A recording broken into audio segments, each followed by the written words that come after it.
If you've opened an investment account in the last few years, you've run into this choice: ETF or mutual fund. The internet will tell you ETFs are cheaper, more modern, and obviously better. That's mostly marketing, and in one important case, it's simply wrong. So here's the version with the actual data in it. Why this matters. Over 30 years, the difference between a cheap fund and an expensive one running the same strategy can be 6 figures. And in a taxable account, the structure of the fund changes what you owe the IRS even in years you don't sell anything. Those are real differences. But a lot of what gets argued about online turns out not to matter much at all, and I'll tell you which is which. Start with what they are. A mutual fund is a pool. Lots of investors put money in, a manager buys a portfolio of stocks or bonds with it, and you own a slice of that pool. You buy from the fund company itself. An ETF holds a portfolio the same way, but its shares trade on a stock exchange. You buy from another investor through your broker, exactly like buying a share of any company. And here's the thing to hold on to for the rest of this video. Both of them can hold exactly the same investments. An S&P 500 index fund and an S&P 500 ETF own the same 500 companies. The wrapper is different. What's inside can be identical. So when people ask which performs better, they're usually asking the wrong question. So what does each one actually do better? ETFs trade anytime the market is open, so you can see your price before you commit. They typically have no minimum beyond the price of one share. And in a taxable account, they're substantially more tax efficient, which we'll get to. Mutual funds let you buy exact dollar amounts, which makes automatic monthly investing genuinely simpler. They handle reinvestment automatically. And many of the cheapest index funds in existence are mutual funds, not ETFs. Now fees, and this is where the popular story breaks down. The claim is that ETFs are cheaper. On average, across everything, that's true. But split it by what the fund actually does, and the picture reverses. According to Investment Company Institute data for 2025, index equity mutual funds averaged 5 basis points. Index equity ETFs averaged 14. For index bond funds, 5 versus 9. Index mutual funds were cheaper on an asset-weighted basis in both categories. Why? Because those averages are dominated by enormous, decades-old index mutual funds inside retirement plans, which have massive economies of scale.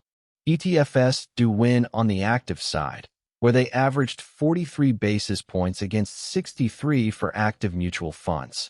The real conclusion isn't ETF or mutual fund. It's index versus active and cheap versus expensive.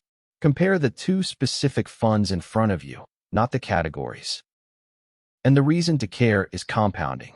$100,000, 7% gross, 30 years. At 3 basis points, you end near $754,000. At 1%, around $574,000. Same market, same strategy. The gap is $180,000, paid quietly, in amounts too small to notice on any single statement. One cost specific to ETFs, the bid-ask spread. Because you're buying from another investor, there's a small gap between what buyers offer and what sellers want. On a huge, heavily traded ETF, that gap is often a penny or less, and it's negligible. On a thin, obscure ETF, it can be meaningful, and it's a cost you pay on every single trade. Mutual funds don't have this. You transact at the net asset value. Taxes. This is the one area where ETFs have a real structural advantage, and the data isn't close. In 2025, roughly 7% of ETFs paid out a capital gains distribution. For mutual funds, it was around 52%. And a capital gains distribution is taxable to you even if you never sold a share, and even in a year the fund lost money. Here's the mechanism. When investors leave a mutual fund, the manager often has to sell holdings to raise cash. Selling appreciated stock realizes a gain, and by law that gain gets distributed to everyone still in the fund. You get a tax bill created by other people's decisions. ETFs mostly avoid this. When you sell, you're usually selling to another investor on the exchange, and the fund itself doesn't sell anything. Large redemptions get handled in kind, swapping baskets of stock rather than cash. But here's the caveat that gets left out of most videos. This entire advantage only exists in a taxable brokerage account. Inside a 401k or an IRA, distributions aren't taxed at all, so the tax efficiency argument is worth exactly nothing. If your investing happens in retirement accounts, which for most people it does, you can set this whole topic aside. Liquidity. An ETF trades continuously while markets are open, so its price moves all day and you can buy or sell at any moment. A mutual fund calculates one price after the close, and every order placed that day gets that same price, whether you submitted it at 9:30 in the morning or 3:50 in the afternoon. This gets presented as a major ETF advantage.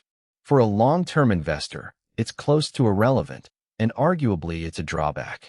If you're holding for 20 years, the ability to sell at 11 a.m. instead of 4 p.m. changes nothing about your outcome. What it does change is how easy it is to react emotionally to a bad morning. The friction in a mutual fund is a feature for people who might otherwise panic sell. Performance. This is where I have to be straight with you, because most videos on this topic aren't. Two funds tracking the same index deliver almost the same gross return. That's what tracking an index means. The differences that remain come from three things: the expense ratio, tracking error, and in a taxable account, the tax drag. Not from whether it's an ETF or a mutual fund. So when you compare two specific funds, check four things. What index does it track? What's the expense ratio? What's the tracking difference, meaning how far it drifted from its index over time? And how big and liquid is it? Those four tell you far more than the ETF versus mutual fund label ever will. And if you see a video quoting exact 5 and 10-year returns for specific tickers, check the date, because those numbers change every single day. So who should use which? If you're investing inside a 401k, you'll mostly be offered mutual funds, and that's completely fine. If you're investing in a taxable brokerage account, ETFs have a genuine tax edge worth taking. If you want to automate a fixed dollar amount every month, mutual funds handle that more cleanly, though many brokers now support fractional ETF shares too. If you trade actively, ETFs, obviously. And if you're starting with a small amount, an ETF share may be your lowest entry point. Here's the summary. Both are wrappers around the same kind of investments. Cost matters enormously, but the ETF versus mutual fund label doesn't predict cost. Index versus active does. Tax efficiency is a real ETF advantage, but only in taxable accounts. Intraday trading is a genuine difference that most long-term investors should not care about. Compare the two specific funds in front of you on index, cost, tracking, and size. If you found this useful, subscribe for more. And as always, this is education, not financial advice. Your own tax situation and goals should drive the decision, and a licensed advisor can help you weigh them.